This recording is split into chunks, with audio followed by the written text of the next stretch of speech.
çok faydalıdır ve onlarda yanında qalan məqamlar var. Mesela şəxsən mənim bəzi tədbirlərdə, yəni uşaqların gənclərimizin performansı o qədər yanında qalır ki, düşünürəm ki, bu qarşılıqlı olaraq zalda oturan şagirdlərimizin də yaddaşında qalacaq. Azdan məlumatı götürmüşəm. Təəssüf ki, 25 və bu ilin 6 ayına məlumat olmadığına 24-cü ilin məlumatını görüləcəm.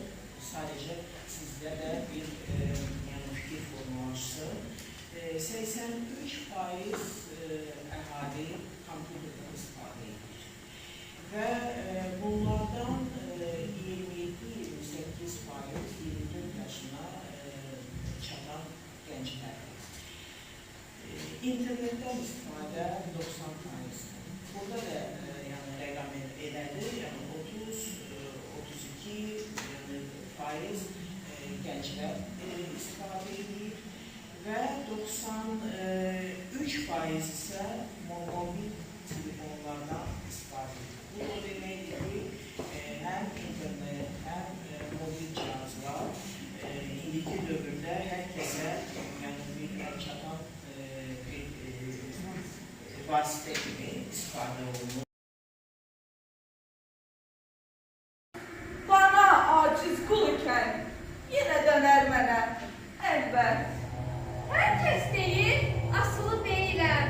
Lakin acizdir karşımda. Qəlbində gizli bəssən mənə səssiz bir ədavət. Bir bildirişdə artıq əsirsən. Bax, ey sərsəm insan, pəncəndə dəmadəm əzilib qıvrılacaqsın. Daim ayak altında sönüb məhv olacaqsın.